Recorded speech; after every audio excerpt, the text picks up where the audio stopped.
Greetings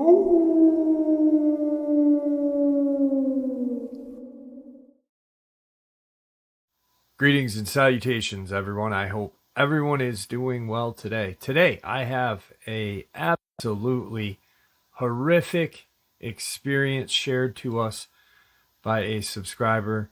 She shared with me how evil the government truly is, and some things that we were aware of, but not 100%. Before we get into it, a couple links. As many of you know, I rely on Patreon, PayPal, channel membership, and the merch to help the channel to continue to grow and go. Links to Patreon, PayPal, and channel membership is in the description below. Merch displayed directly under the video. Also, Dogman Frightening Encounters, Volume 1 through 3, the audiobook versions. They were written and researched by Tom Lyons, narrated and produced by me, Jeff Nadolny. Those audiobooks are available on Audible, Amazon, and iTunes, links to which are also in the description as well. And finally, last but definitely not least, if you'd really like to help support the channel to continue to grow and go, simply subscribe. It does not cost a cent. Click that like button, takes half a second. If you don't want to miss out on any of the informative uploads that I put out daily, click that bell icon, and folks, please leave a comment. Why? Well, because all of these things really do help the channel to continue to grow and go. And yes, folks, they definitely do matter. Now, everyone, I have taken far too much of your time. Let's jump in to today's upload, shall we? A person who actually just kind of found out about the channel through a subscriber who has been subscribed to the channel for 4 years now. And this person that subscribed to the channel is actually pretty well known in the comment section. They're from Kentucky, and the person that they referred the channel to is also, or was also, from the Kentucky area. And after I read the initial first paragraph, I was like, yeah, I got to talk to this person. I cannot wait until tomorrow or the next day or the next day. I've got to figure out what is going on. Because the way it was written really made it almost like it was imperative and immediate. And that just kind of opened my eyes a little wider. So when I ended up contacting this person, she had stated that she has known about these creatures for quite some time now, and she is a physician's assistant, or was. She has since retired, but she was working in Kentucky in a very small, remote hospital, and she never thought that she would see anything like this in her entire life. She was working at Morgan County Appalachian Regional Healthcare Hospital, which is just this tiny, tiny little hospital, kind of hidden in the nooks of the Kentucky mountains. I guess for being a small hospital, it's a rather well-known hospital in the surrounding counties. Wolf, Rowan. So she had been working in this facility for about a year and a half. She's not originally from Kentucky. She's originally from Massachusetts. And when she got her degree and became a physician's assistant. She wanted to help the less fortunate, wanted to help with people who had or were dealing with addiction and mental health issues resulting because of addiction. So that's where she found herself. So in the fall of 1992, she had been on call working, and it was a rather busy day, as she remembers. We're talking now, 31 years ago. It was a rather busy day, and she had just got done checking on a patient who had been complaining about abdominal pains. She distinctly remembers exactly what case she was working on prior to this all happening. At around mid-afternoon, 3 or 4 o'clock p.m., 2 men walked into the hospital, the ER, and requested to see a doctor. Now, being a PA, she's not a doctor, but she's just as skilled, less college. So she is paged and comes down to the nurse's station, and these 2 men are standing there, wearing kind of drab olive colored pants, white t-shirts, very, very in shape men. One was in his early 30s, it appeared. The other was probably mid 50s. The younger man had no facial hair, clean shaven, looked the part of military alphabet agency bit. The other guy, a little huskier than the younger fellow, and had a beard, graying hair. And so she approaches and says, how can I help you? The gentleman with the beard presents their agency's credentials, and it was a 3-lettered alphabet agency. This is who we are. He had a very, very deep southern drawl to him. Not a Kentucky drawl. She could tell that. She said it was very, very southern, and it really had a twang to it.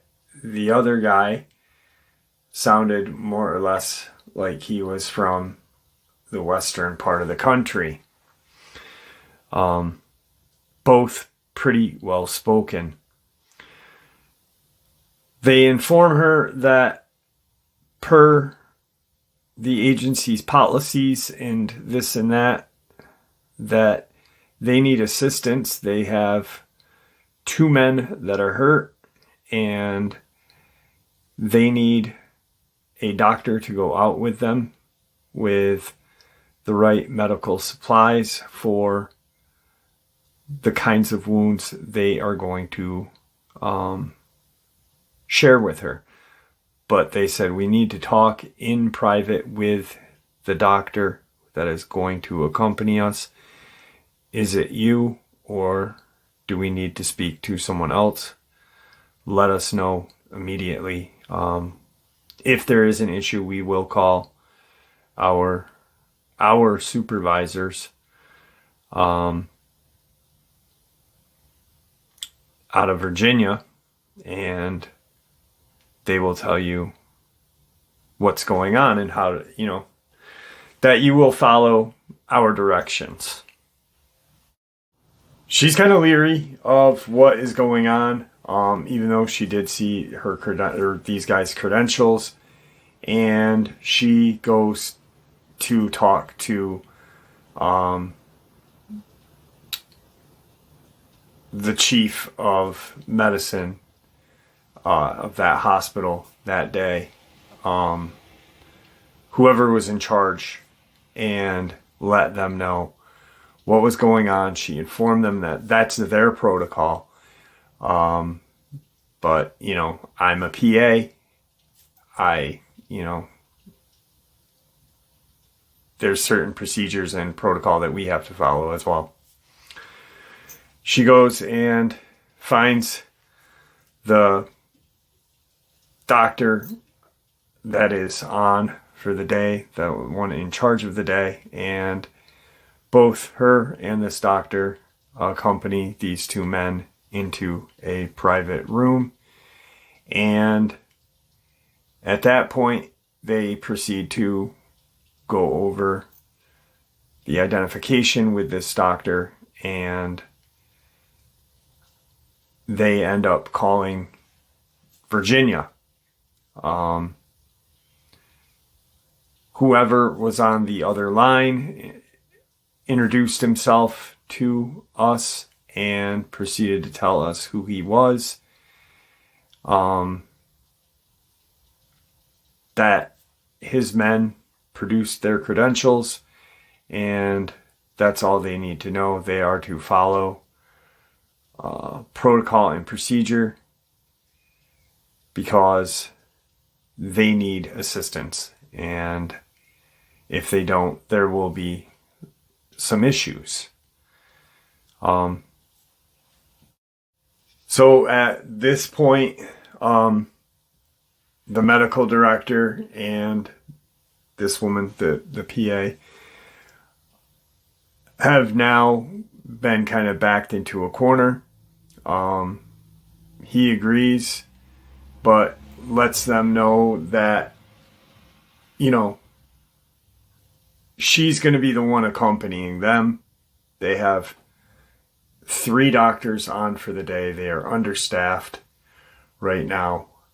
They do service 4 or 5 counties, but he is quite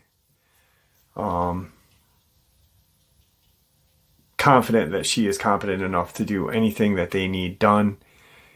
And if there needs to be any kind of any more procedure that she can't do in the field, that they can come back to the hospital with their men and bring them in. They're then told that they will be going to Red River Gorge National Park. It's a Red River Gorge Geological Area National Park in Kentucky. They have 2 men down. One has it's very deep lacerations and puncture wounds. Another has more severe lacerations and puncture wounds. They are going to have to, whoever does accompany them will be or will have to sign an NDA. And the chief of medicine at that point says, this is something that we have never done. This is something that I have never heard of in all of my years of being a doctor. Let me see your credentials again. I'm feeling very uncomfortable, even though we called this person. Let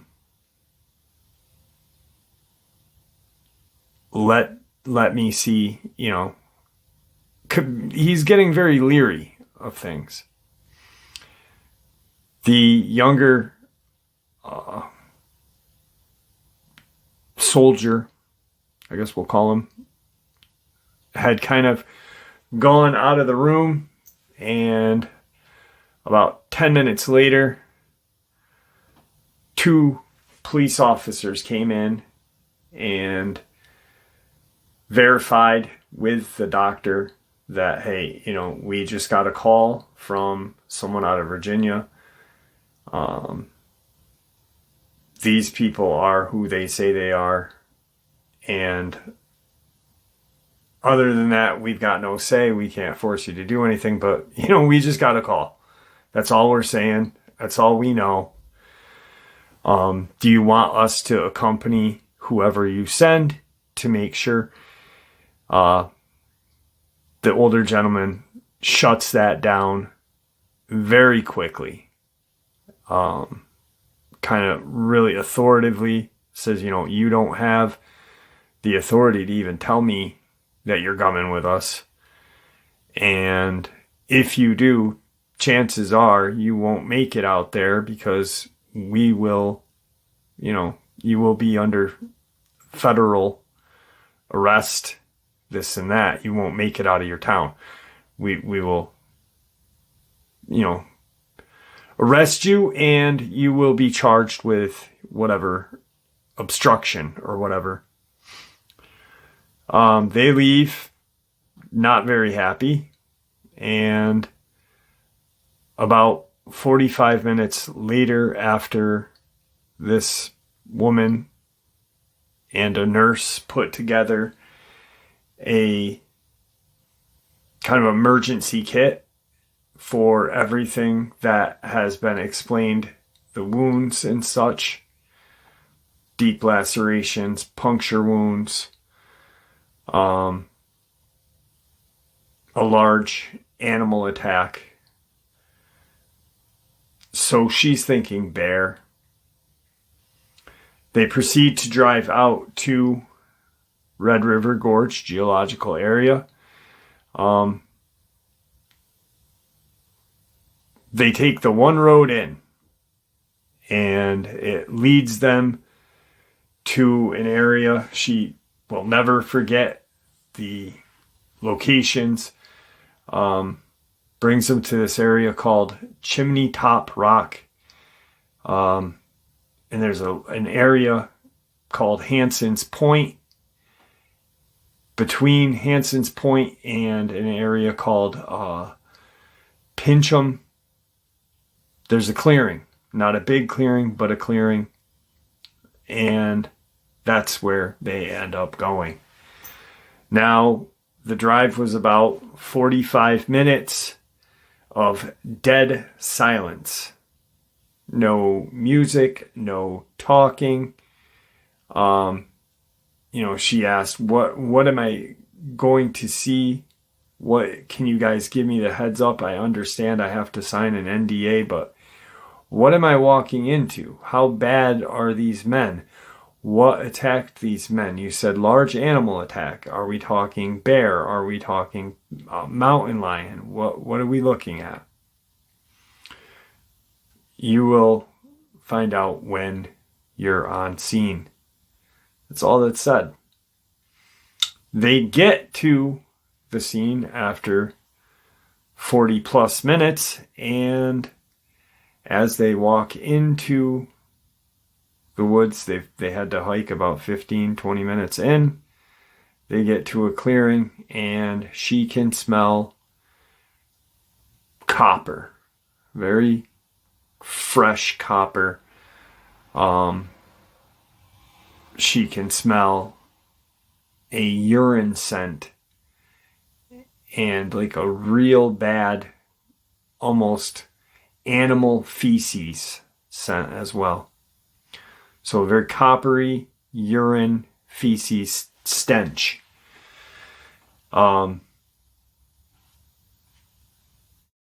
She gets inside the clearing, and what she sees is 5 other men, all kind of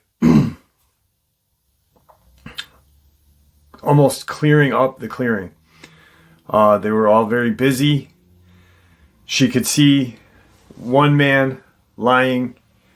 Even though these guys were 3-letter agencies, they were all dressed like soldiers. They all acted like soldiers.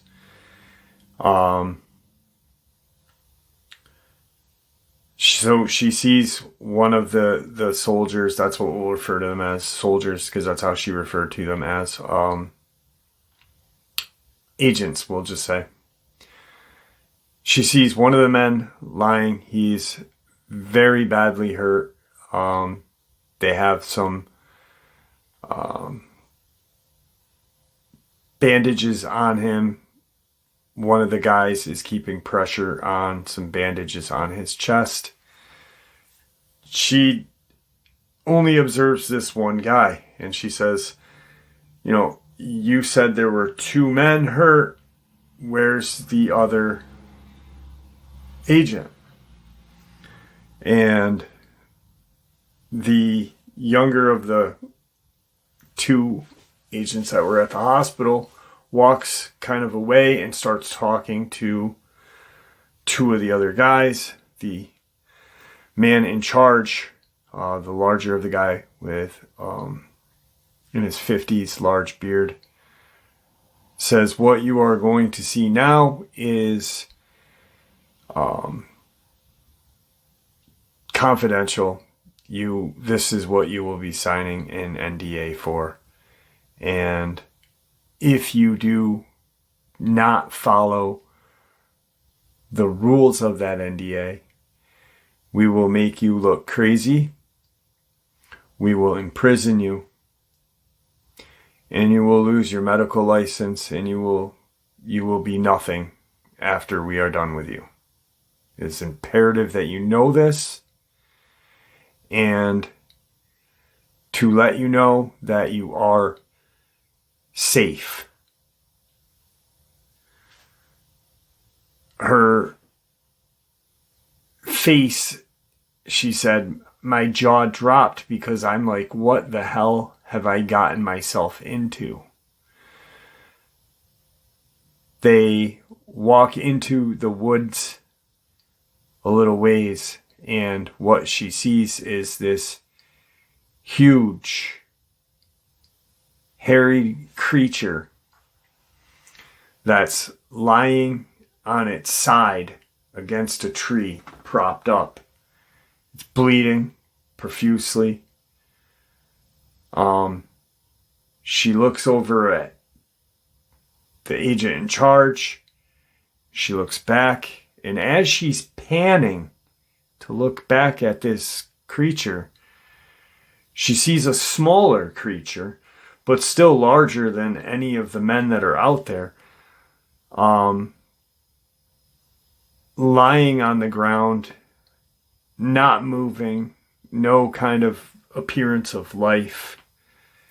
And she then says, what the hell is going on? She elevates her voice, and she hears this very deep growl from this thing lying on the tree, lying propped up against the tree. He said, ma'am, this is a weapon that we have harnessed. You are one of the very few civilians that know about this. But like I said, if it ever comes out, you will be SOL. You know, you're not going to like the consequences, and we've already informed you. You will do this job. You are safe. Rest assured you are safe. But we need you to tend to his wounds. Specifically, she remembers exactly the man saying you will attend to his, as if it is a human. But it's not. She looks at the creature, and estimated, about almost 8 feet in height from what she can gather. It has human-like hands with clawed tips. Not long, not short, medium length, maybe 1.5 inches long. Very hard looking. Something she has never seen before. It has human feet. It does not have a tail. And it has a very humanish yet animal-like face. And she is scared to death. She says, "I'm not a veterinarian. I don't know what you want me to do." And the agent says, they're designed very similar to human beings. You need to get the blood, the wounds, stop bleeding. We can field cauterize it. We can do whatever you need us to do, but we need help. We cannot. This is beyond, we have medical training, but we don't have this medical training. She said, "Okay, where's the blood coming from?" And he walks over to the creature and kind of says, "Lie on your front. Lie on your front." And it does. It doesn't respond. It just does. And she sees that from a little below its shoulder blades to almost the back of its head is torn open. Bite marks, claw marks, just almost as if something was, jumped on its back and just went to town. As she's looking and kind of figuring out what she's looking at, she's periodically looking over at the other thing lying in the woods, because she's like, "Is this the same thing? Is that the..." She hasn't said anything to the agent about this at this point. She's staring and looking and tending to the wounds and looking over at the creature. She figures out, okay, this is how we're going to do it. Obviously, he said, we cannot bring it to your hospital. We can bring our man if he needs to go, but he's the least of our concern right now. We've got his wounds to stop bleeding, but we're going to need you to field dress it and look at everything here as well for him. We will bring you back to your hospital, but we are going a separate way after.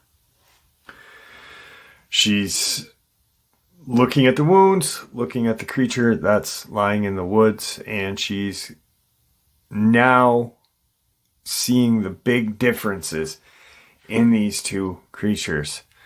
The other one, plain out, looks like a massive wolf. Its back legs look longer.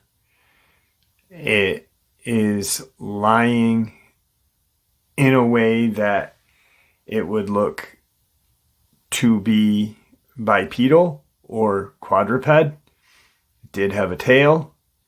It did have dog-like paws on its feet, but it had what resembled human-like hands with longer claws and a longer snout, and it was a lighter brown with hints of red in it. And she didn't know if that was from the blood or if it was the color of the fur.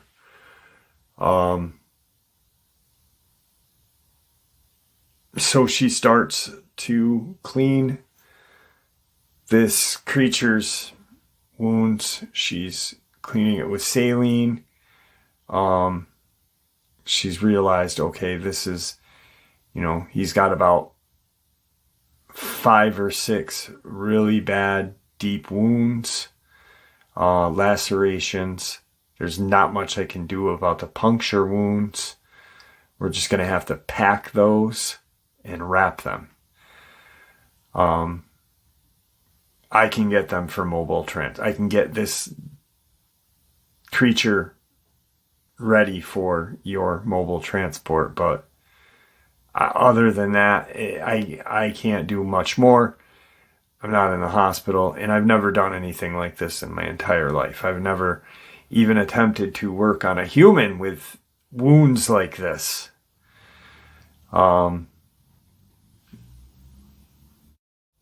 So what she did was she packed the puncture wounds,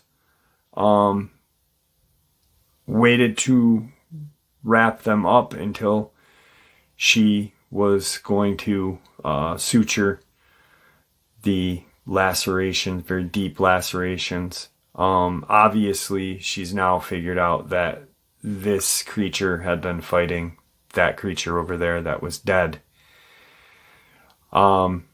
She starts to pull out more medical supplies, and she has a medical staple gun, and she's scared. She's, this is going to hurt. Do I give it Novocaine? What, she's asking. And he said, no, kind of any anesthesia. This pain is, nothing to what he can withstand. He will be okay. He understands that you're here to help him. And she starts stapling the wounds up, very hesitantly at first. And she got about 4 of them done. She had 2 real large ones to go. And mind you, she keeps looking over at the other creature, and it is definitely dead.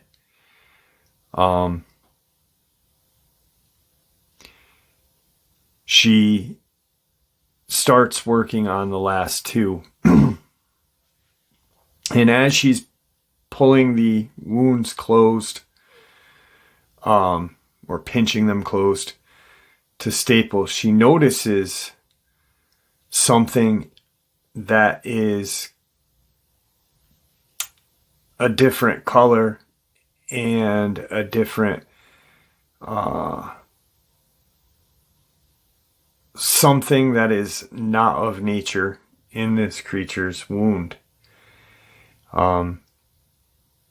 She starts to, pinch the wounds again, and she's looking, and she sees this kind of tracker chip or some sort of, chip. Now, back in the 90s, these things were not, common. People didn't look at these things as common things. She said it was about the size of in between a very small SD card and a larger SD card. It was very small. It was a whitish color, but obviously blood was on it. But she could see that it was a whitish metallic kind of color. She mentions this to the agent, and he says, close the wounds, stop asking questions, leave everything the way it is, just get the wounds closed so we can move for transport. So she does. In her head, she's going, what in the hell is going on? I'm with government, military agents, people of, somewhere, something she's never heard of, thought of. Her normal day is working with, patients of Appalachia, Kentucky, rural. This is a whole different ball game for her. And now she's telling him, or he's telling her, leave the shit alone, close them up. Don't touch it. Don't look at it. Don't touch it. Close it.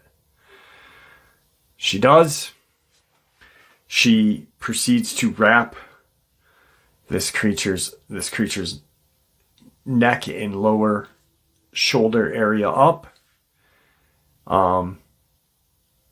He then assists it to a sitting position, and she looks at this creature's face, and she said, Jeff, its eyes looked so goddamn human. That's her exact words. Its eyes looked so goddamn human, yet animal-like as well. But as I looked into its eyes, as he helped it lean back against the tree in almost a comfortable sitting position where it wouldn't be resting its wound on the tree, its eyes showed pain, but she saw appreciation in this thing's eyes, She said, I've seen it in patients. As a doctor, you see appreciation, you see pain, you see these things, these emotions in people's eyes, but this is an animal, and it was so unbelievable. That was one of the biggest things that stuck out, was this thing's eyes and its like recognition of her helping him survive. She then gets up. He says kind of something to this creature. It does not respond. It does not do anything. It pretty much just, he said, we're going to check on such and such. Stay here until we can move. She walks by the Dogman that's lying in the woods, and she realizes, what she can see is, it's not, if it was alive, it wouldn't be alive for very long. She said its muzzle looked like it had been snapped, like whatever these two creatures, when they were fighting, it must have just grabbed a hold of its muzzle and its head and tried to just break its muzzle off its face. It was, bleeding, multiple wounds. It had what appeared to be burn marks from bullet wounds. Its hair was not as thick as the creature leaning on the tree, but she could only see one kind of side of it. So it may have had, if we rolled it over, it may have been thicker or thinner there, whatever. But she could see this damage that this thing, and she saw the damage that thing did to this thing. The only difference is this guy against the tree didn't have any bullet wounds, and she's saving its life. So yeah, the Dogman doesn't look good. Its muzzle's broken, snapped. It looks like its shoulder is ripped off, or ripped open. There's just a lot of damage to it.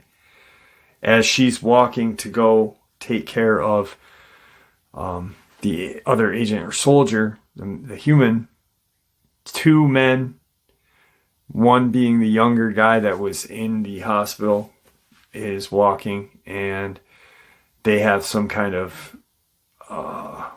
canvas looking tarp. They cover the Dogman up with that. She goes and tends to the human, who has some very deep lacerations on his lower chest, sternum, stomach area. Almost like a swipe wound. She said it looked almost like if Freddy Krueger's hand was real and it just went across somebody's stomach once. 4 kind of open wounds. She asks the guy some questions. She provides him with some pain management and proceeds to staple him up. She's then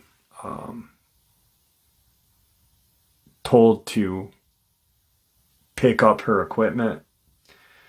Whatever equipment has any kind of blood, leave here. So the staple gun, your gloves, any kind of bandages that you put in your bag of medical supplies, leave everything back. You are not to take any kind of blood, tool, anything with you. Actually, better yet, and the older guy took the bag and not ripped it off her shoulder, but pretty much put his firm grip on it and pulled it off her shoulder. She had no choice. The agent was probably 3 times as strong as her. On the way back to the hospital, they are driving. She's in the back of this Suburban, blacked out.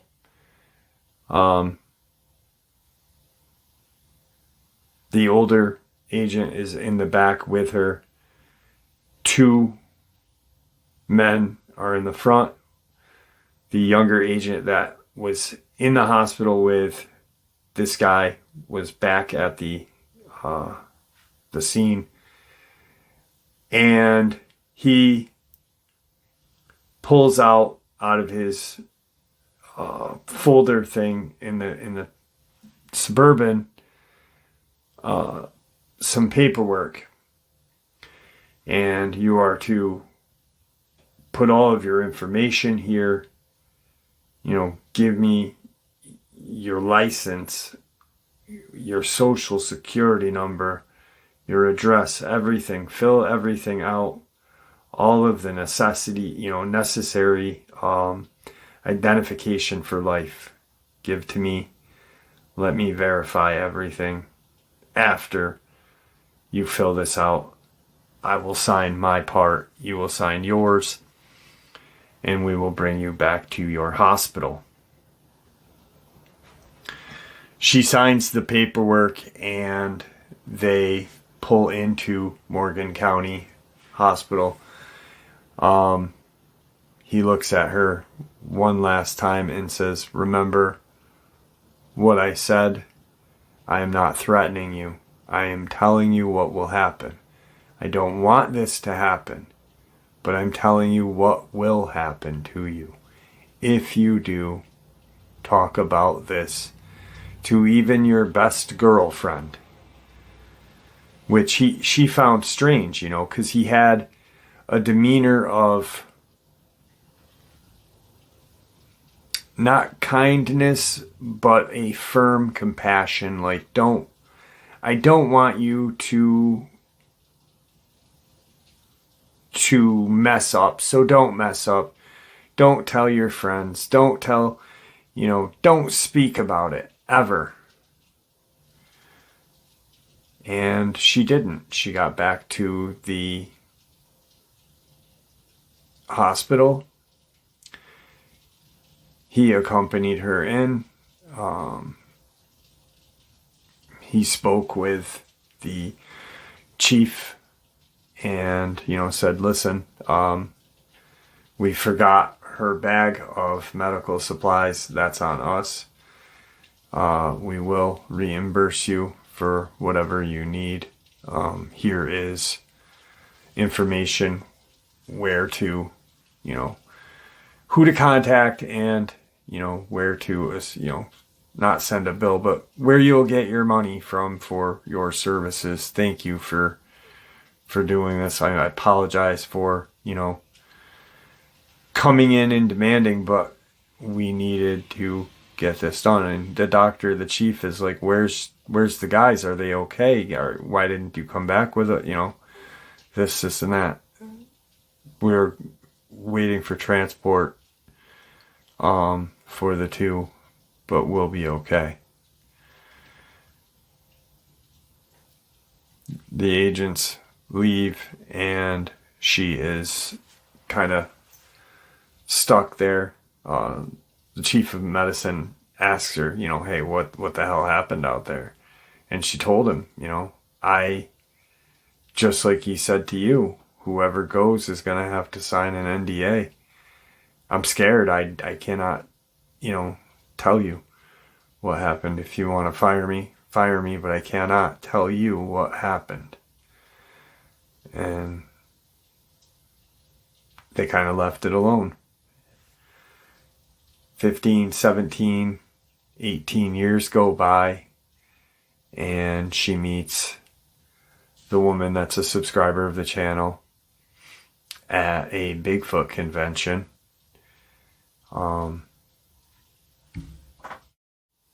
That was being held in Tennessee. And that's how she became aware of my channel. When I said, oh, you were at a Bigfoot connection, and she said, yeah, after I retired, I wanted to know more about these things.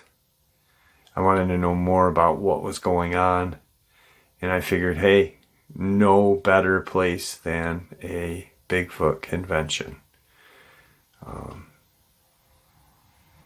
She ended up meeting this woman that's a subscriber of the channel, and they hit it off. And she introduced her to the channel. Years have gone by since this incident had happened, and she told her friend about what happened. And her friend said, hey, that's pretty crazy, because I've heard of the government using these creatures in a couple of different places, online, in books, this and that.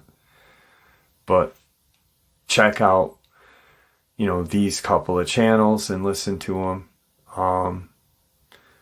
But what you're saying is real familiar to me, especially when she told her about the tracking chip in its neck region, right above its shoulder blades and kind of in the nape of its neck. It had this kind of tracker, this chip.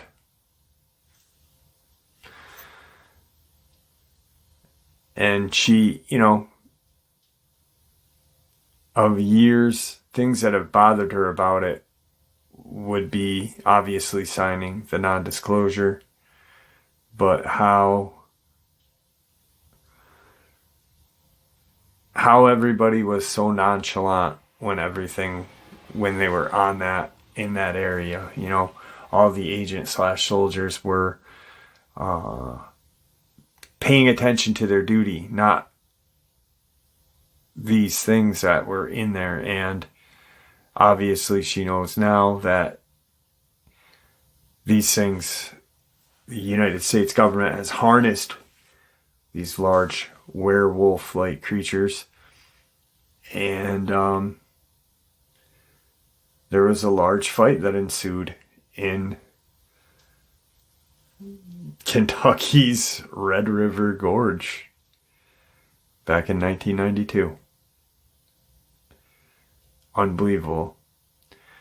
She said that for the longest time she was like, why the hell did they take the medical supplies? She had asked the chief months later, 6, 7 months later, about did we ever end up billing,